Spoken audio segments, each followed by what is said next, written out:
అందరికీ నమస్కారం అండి.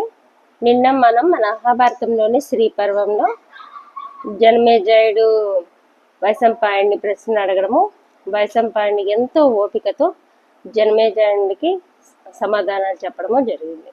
ఈరోజు రెండో భాగంలో జనమేజయుడు అడుగుతున్న ప్రశ్న ఏంటంటే, అసలు ధృతరాష్ట్రుడు తన పిల్లలు పోగొట్టుకొని ఎలా తట్టుకున్నాడు అని వైశంపాయనుడు. నిజాన్ని చెప్పాలంటే ధృతరాష్ట్రుడు తట్టుకోలేకపోయాడండి.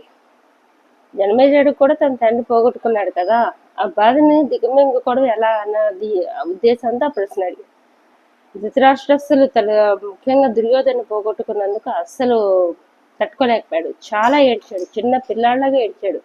తను నిగ్రహం చేసుకోలేకపోయాడు. అసలు చాలా కింద పడి దొర్లుకుంటూ ఏడ్చాడు. అప్పుడు ఇలా మాట్లాడుతున్నాడు ధృతరాష్ట్రుడు. సంజయ్ కృష్ణుడు వచ్చి సంధి చేసుకోమని అడిగినప్పుడే సంధి చేసుకొని వాళ్ళకి కావాల్సింది వాళ్ళకి ఇచ్చుంటే ఈ రోజు నా కొడుకులు నాతో పాటు ఉండేవాళ్ళు. ఎంతో నచ్చ చెప్పాడు కృష్ణుడు వచ్చి, కానీ నేను వినిపించుకోలేదు. భీష్ముడు, ద్రోణుడు, విదురుడు కూడా చాలా విషయాలు చెప్పారు, కానీ నా పుత్ర ప్రేమ నాకు అవన్నీ చెవికెక్కలేదు. పరశురాముడు లాంటి వాడు చెప్పాడు యుద్ధాలు చేయొద్దు, ధర్మం మీద నిలబడమని, కానీ ఆ మాటలు కూడా నాకు బుద్ధి తేలేదు. అతి ప్రేమ వల్ల నేను ఈ రోజు నా కొడుకుని పోగొట్టుకుని ఉన్నాను. ఈ రోజుల్లో అతి ప్రేమ అంటే ఒకటి గుర్తొచ్చిందండి. చాలా మంది పిల్లల మీద అతి ప్రేమతో వాళ్ళకి ఇవ్వకూడని వస్తువులు కూడా ఇచ్చేస్తున్నారు. మొన్న గరికపాటి గారి స్పీచ్ లో విన్నా నేను, ఆయన స్పీచెస్ ఎక్కువ వింటాను, చాకంటి గారి కూడా. గరికపాటి గారు చెప్తున్నారు, ఒక అమ్మాయికి ఏటీఎం కార్డు ఇస్తే మొత్తం దాంట్లో 25 lakhs ఎంతో ఉందట. అది ఈజీగా ఖర్చు పట్టేసిందంట అమ్మాయి. అంటే అతి ప్రేమ వల్ల అంత అమౌంట్ ఉన్న కార్డు, ఎంత అమౌంట్ నాకైతే తెలియదు, అంత అమౌంట్ ఉన్న కార్డు అసలు ఇస్తారా? పిల్లలకి ఎంత ఇవ్వాలో అంతే ఇవ్వాలి, కానీ అతి ప్రేమ వల్ల వాళ్ళు అడిగిందల్లా ఇచ్చేస్తే, కొంతమంది బైక్స్ అండి, లైసెన్స్ రాదు ఏవి రాదు, బైక్స్ ఇచ్చేస్తున్నారు. వాళ్ళు యాక్సిడెంట్ అయ్యి పెద్ద బ్యానర్లు కట్టి ఏడుస్తున్నారు. అదేంటంటే చిన్న పిల్లలు ఎంతమంది, మాకు పక్కనే రోడ్డు మీద ఎంత మందిని చూడడం లేదు, బ్యానర్లు మారిపోతూ ఉంటే ఏంటిది అంటే చిన్నపిల్లలకి బైక్స్ ఇస్తే ఇంతే మరి అని చెప్పారు. అలాగే అతి ప్రేమ వల్ల మనం చేసే పనులు పిల్లలకి మనం ఎప్పుడు కూడా చెడే కలుగుతుంది, కానీ మంచి అనేది కలగదు. ఇంకా మనం మహాభారతంకి వెళ్తే ధృతరాష్ట్రుడు చేసిన పని కూడా అతి ప్రేమే. ఈ రోజు తన అందరి పిల్లలు పోగొట్టుకొని అనాథగా మిగిలాడు. పరశురాముడు లాంటి వాళ్ళు చెప్పారు అంటే నాకు ఇక్కడ పరశురాముడు ధృతరాష్ట్రుడు ఎప్పుడు కలిశారా అనేది అర్థం కాలేదు. అందుకని అది నేను కొంచెము ఆలోచించి కొంచెం రీసెర్చ్ చేస్తే పరశురాముడు ధృతరాష్ట్రుడు అసలు కలవలేదు. మనం ఎప్పుడైనా పెద్దవాళ్ళు చెప్పారు, గొప్ప గొప్ప వాళ్ళందరూ చెప్పారు అంటాం, అంటే వాళ్ళందరితో మనం కలిసామనే, అలా ఏం కాదు కదా. అలాగా పరశురాముడు ఎంతో గొప్పవాడు, అలాగా ధృతరాష్ట్రుడు పేరు తీసుకున్నాడు, కానీ పరశురాముడు ధృతరాష్ట్రుడికి అయితే ఎక్కడ కలవలేదు. కానీ పరశురాముడు రాముడి కంటే ముందు ఉన్న యుగంలో ఉన్నాడు. ఆ పరశురాముడి తర్వాతే రాముడిది స్టార్ట్ అయింది. కానీ పరశురాముడు అప్పుడు ఉన్నాడు, నెక్స్ట్ వచ్చేసి ఈ యుగంలో కూడా వచ్చాడు, ద్వాపర యుగంలో కూడా. ఎక్కడెక్కడ మనం పరశురాముడిని చూస్తామంటే, కర్ణుడికి గురువుగా మన పరశురాముడు ఉంటారు. నెక్స్ట్ భీష్ముడితో మనకి పరశురాముడికి యుద్ధం జరుగుతుంది, అది భీష్మ పర్వంలో చూద్దాము. అలాగా పరశురాముడు అప్పటి నుంచి కూడా ఉన్నాడు, కలియుగంలో కూడా ఉంటారట. 5 మందిలో పరశురాముడు కూడా ఒకడు అని చెప్తారు. ఆయన గొప్పవాడు, భగవంతుడు.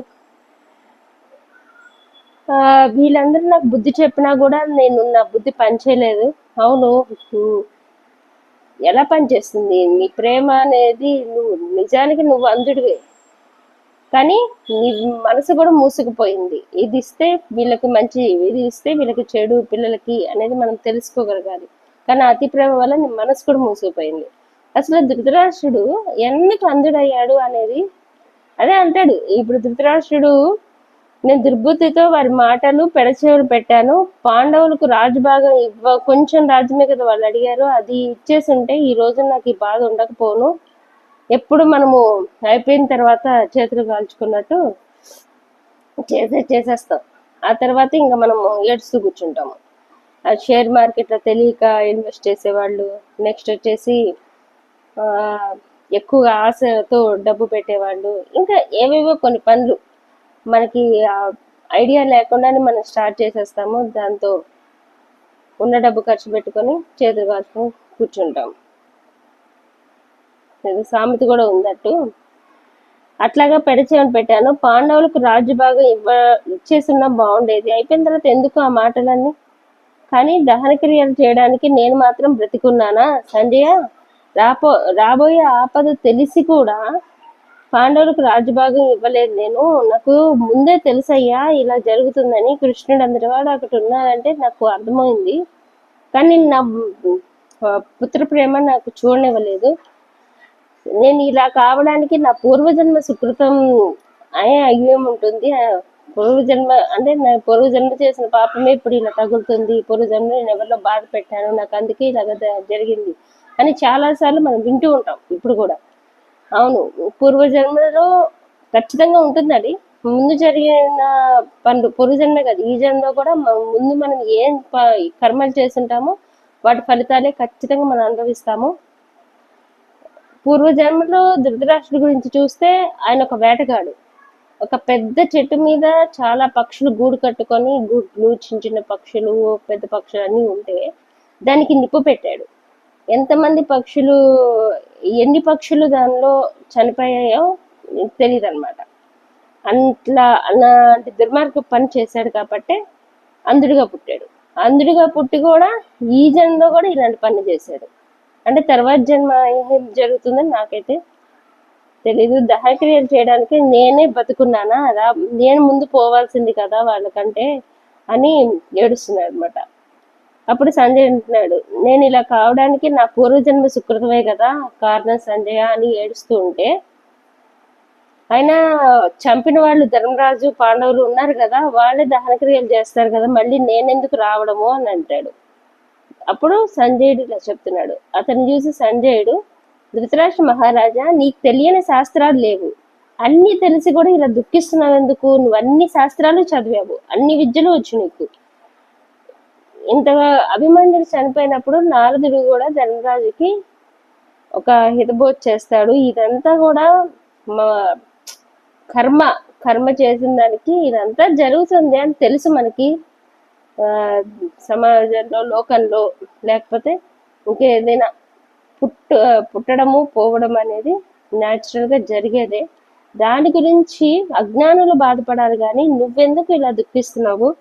నీ మంచి కోరే మంత్రుల మాట నువ్వు వినలేదు, కానీ నీ కుమారుడు మంత్రులు శకుని, దుశ్శాసనుడు, కర్ణుడు ఇలాంటి వారి మాటలు వింటే ఇలాంటి గతి కాకుండా ఇంకెలాంటి గతి పడుతుంది? విదురుడు ఎంత చెప్పినా నువ్వు ఒక్క మాట కూడా నీకు వినిపించలేదు.